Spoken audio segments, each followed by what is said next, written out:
দেখে যে হাইকোর্টে মামলা হয়েছিল যে কিছু লোক অবৈধভাবে চাকরি করেছে, তো এরপর হাইকোর্টের নির্দেশে সিবিআই কিছু সংখ্যক ব্যক্তির বিরুদ্ধে প্রমাণ জোগাড় করে হাইকোর্ট তালিকা দেয় যে এই লোকেরা অবৈধভাবে চাকরি পেয়েছে। এসএসসি যারা এই চাকরিতে নিয়োগের সুপারিশ করে বা রাজ্য সরকারের কোনো সংস্থা এটা অস্বীকার করতে পারেনি যে সিবিআই যাদের চিহ্নিত করেছে তারা অবৈধভাবে চাকরি পেয়েছে। এমনকি এটাও এসএসসি বলতে পারেনি যে সিবিআই যাদেরকে চিহ্নিত করেছে তাদের বাইরে অবৈধভাবে চাকরি পাওয়া আর কেউ না। স্বাভাবিকভাবে কোর্ট, এসএসসি এবং রাজ্য সরকার অন্যান্য সংস্থা যারা আছে তাদের কাছে জানতে চায় যে আপনারা বলুন যে অবৈধভাবে চাকরি কারা পেয়েছেন, বৈধভাবে চাকরি কারা পেয়েছে।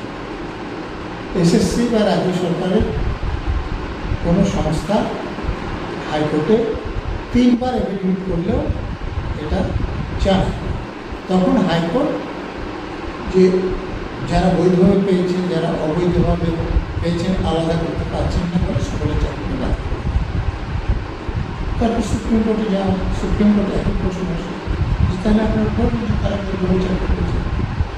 যদি রাজ্য সরকারের কোনো সংস্থা এসএসসি হোক বা কেউ এটা জানিয়ে দিত যে এই লোকগুলো বৈধভাবে চাকরি পেয়েছে, তাহলে বৈধভাবে চাকরি পাওয়াদের চাকরি বাতিল হতো। কিন্তু জানায়নি বলে সকলের চাকরি বাতিল হয়েছে। আপনাদের বড় প্রশ্ন জানতে পারে যে রাজ্য সরকার কেন জানায়নি। তো যদি জানিয়ে দিত তাহলে যাদের কাছ থেকে টাকা নিয়ে চাকরিটা দেওয়া হয়েছিল তাদের চাকরিটা বাতিল তো হতোই, কিন্তু এই যে নতুন করে আবার নিয়োগ করা হবে তাদের চাকরি দেওয়া যেত। এখন যাদেরকে সিবিআই চিহ্নিত করেছে তারা আর পরীক্ষা দিতে পারবে না, কিন্তু যাদেরকে চিহ্নিত করেনি তারা পরীক্ষা দিতে পারবে, এবং যারা অবৈধভাবে চাকরি আগে পেয়েছিলেন আবার তারা অবৈধভাবে চাকরি পাওয়া থেকে এবার বৈধভাবে চাকরি পাতে চলে যেতে পারবে। যারা বৈধভাবে চাকরি পেয়েছিলেন তাদের সকলের যে চাকরি থাকবে এই গ্যারান্টি কিন্তু নেই।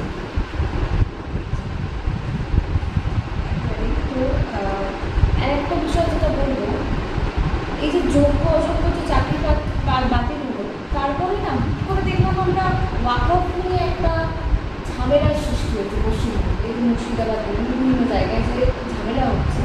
এটা কি এই বিষয়টা থেকে মোড় ঘোরার পিছনেই কি মুখ্যমন্ত্রী এই বিষয়?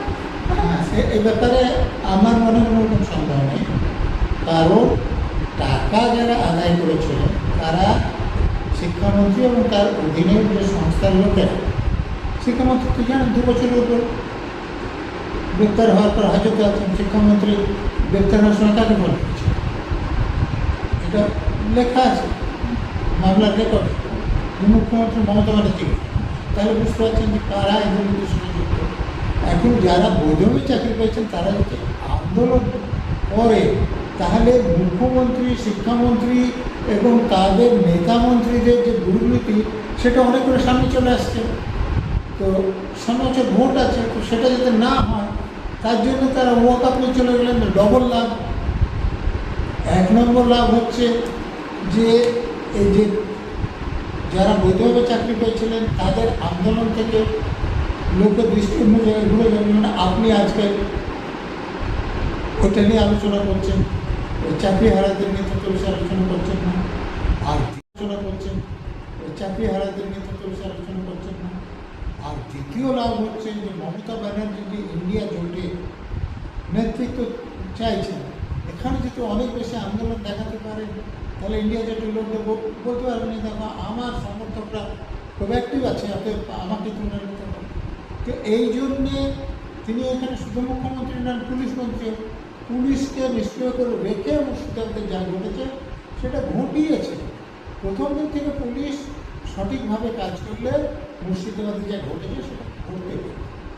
একদম এই যে জানা যাচ্ছে মুর্শিদাবাদে দুখানা বাসে আগুন লাগিয়েছে, সেটা তো দেখাই মানে কারণ প্রমাণই নেই যে কে লাগিয়েছে। অনেকে দেখা হচ্ছে মানিকপুরে বলে একজন বলেন আমাদের কাছে, অনেকে দেখা হচ্ছে যে উনি বলেছেন, যেহেতু উনি বিজেপির বিরুদ্ধে কথা বলে বলছে যে উনি করেছেন। তাহলে এরকম কেন হচ্ছে?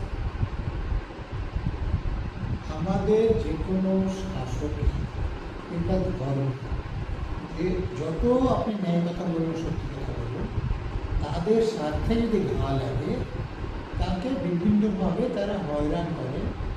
আপনারা তো পঙ্কজ দত্ত মারা গেল দেখেছেন, যে থানায় তাকে ডেকে নিয়ে জিজ্ঞাসাবাদ করা হচ্ছে।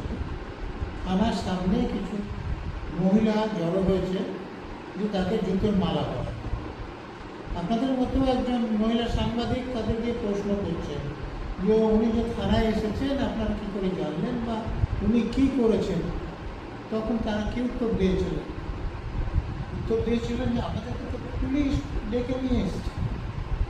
অর্থাৎ একজন আইপিএস অফিসার এখানে শাসক দলের বিরুদ্ধে বলেন বলে তার বিরুদ্ধে মামলা করিয়ে তাকে যখন থানায় ডেকে জিজ্ঞাসাবাদ করা হচ্ছে, তখন কিছু লোককে পুলিশের লোকেরা ডেকে নিয়ে আসছেন যে তাকে জুতোর মালা করা। তাহলে চিন্তা করুন যে শাসক দল পুলিশকে কীভাবে ব্যবহার করছে, তখন তো করা উচিত না।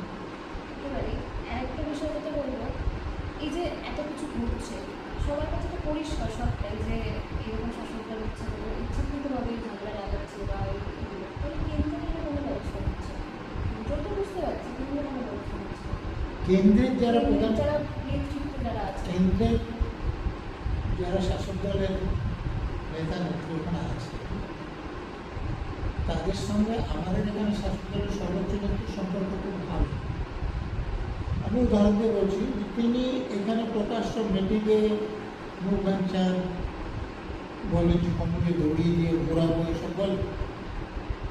তার কথা বলছি, আমি বুঝতে পারছি তার উদ্দেশ্য সেটা বুঝতে পারছি।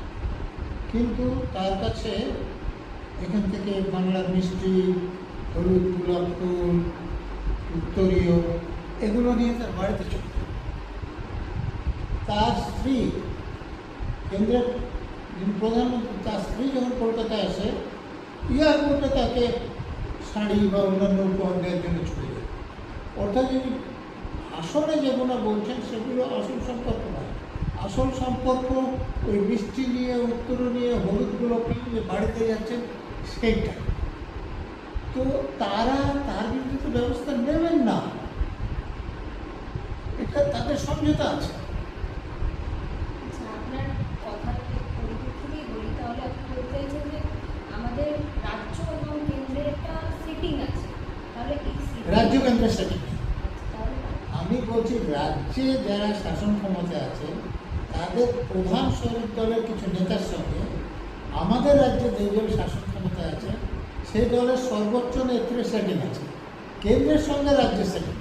আচ্ছা আচ্ছা, তাহলে মানুষের কাছে কি, মানে মানুষের উদ্দেশ্যে আপনি কি বলছেন, এই যে এনারা এরকম ভেতরে সেটিং রয়েছে, তাহলে মানুষ কি করছে? এই যে মুর্শিদাবাদে যে ঘটনা ঘটছে, তাতে এখানে রাজ্যের যে শাসক দল তাদেরও ভোটের কনসলিডেশন হচ্ছে। যেমন ক্ষমতায় আছে তাদের প্রধান শরিক দলের কিছু নেতার সঙ্গে আমাদের রাজ্যে যে দল শাসন ক্ষমতায় আছে সেই দলের সর্বোচ্চ নেত্রীর সেটিং আছে, কেন্দ্রের সঙ্গে রাজ্যের সেটিং।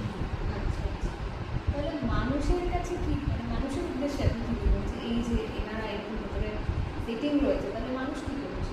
এই যে মুর্শিদাবাদে যে ঘটনা ঘটছে, তাতে এখানে রাজ্যের যে শাসক দল তাদেরও ভোটের কনসলিডেশন হচ্ছে, যারা প্রধান বিরোধী দল তাদেরও ভোটের কনসলিডেশন হচ্ছে। তা আমার তো ধারণা তারা মিলিতভাবে এটা করাচ্ছে তাদের সুবিধার জন্য। লিখিতভাবে করা যাচ্ছে, হ্যাঁ, মানে উভয় পক্ষে সুবিধা হচ্ছে। কীরকম সুবিধা কীভাবে হচ্ছে? দেখুন, মমতা ব্যানার্জি মুসলিম ভোটের উপর অনেকখানি নির্ভর করে। তো এইরকম যদি হিন্দু মুসলমান বিভাজন হয় তাহলে মুসলিম ভোটাররা বিজেপির ভয় দেখিয়ে মুসলমানদের মমতা ব্যানার্জির দলবল এটা সন্তুষ্ট করতে পেরেছেন যে বিজেপি ক্ষমতা আসলে তোমাদের অসুবিধা। সে অসুবিধাটা কি সেটা পরিষ্কার অনেকেই জানেন না, কিন্তু মুসলমানরা যেহেতু লেখাপড়ায় খুব পিছিয়ে, প্রতিষ্ঠায় পিছিয়ে, সচেতন নয়, ফলে তারা বোঝে না। যেমন ধরুন এই যে মুর্শিদাবাদের গণ্ডগোল, তাতে সবই লোক তো গ্রেপ্তার হয়েছে, আরও কিছু হবে। এদের অধিকাংশ মুসলমান, আচ্ছা, তো এই যে লোকগুলো গ্রেপ্তার হলো, এরা কোনো সরকারি চাকরি কোনোদিন পাবে না, এদের ছেলেমেয়েরা পাবে। তাহলে তাদের ক্ষতি হচ্ছে, কিন্তু লাভ হচ্ছে মমতা ব্যানার্জির। তারা মমতা ব্যানার্জি হয়ে আরো ভোটে মারামারি করবে, ভোটে রিগিং করবে। আর যদি এখানে পশ্চিমবঙ্গে সংখ্যাগরিষ্ঠ লোক তো হিন্দু, তো মুর্শিদাবাদে হিন্দুদের সংখ্যা কম হতে পারে, কিন্তু অন্যান্য জেলাগুলোতে তো হিন্দুর সংখ্যা বেশি। তো হিন্দুরা যদি দেখে যে হিন্দুদের উপরে অত্যাচার হচ্ছে, এটা রাজ্যের শাসক দলের লোকেরা করছে, তাহলে তারা বিজেপি ভোটার হয়ে যাবে না? একদম মানে অঙ্কটা খুব পরিষ্কার। আচ্ছা, তাহলে আপনি বলছেন যে পশ্চিমবঙ্গের বিরোধী দলনেতা মানে হচ্ছে বিজেপি, আর মেন হচ্ছে তৃণমূল। তাহলে সিপিএম এর ভূমিকা কোথায়? সিপিএমকে তারা করতে হবে। তাহলে এই যে হিন্দুরা যদি বিজেপিকে ভোট দিয়ে দেয়, আর যদি দেখুন, যেটা বিভিন্ন গণমাধ্যমে দেখানো হচ্ছে, তাতে যে দুজন বাবা ছেলে নিহত হয়েছে তারা সিপিএম, কিন্তু তাদের জন্য ধরুন কালকে বিজেপির কাছে আসা বা আজকে রাজ্যপালের কাছে যা, সেটা কারা করছে? বিজেপি লোকেরা করছে। তাহলে কি ধরুন যে তারা ধর্মীয় সূত্রে তারা হিন্দু।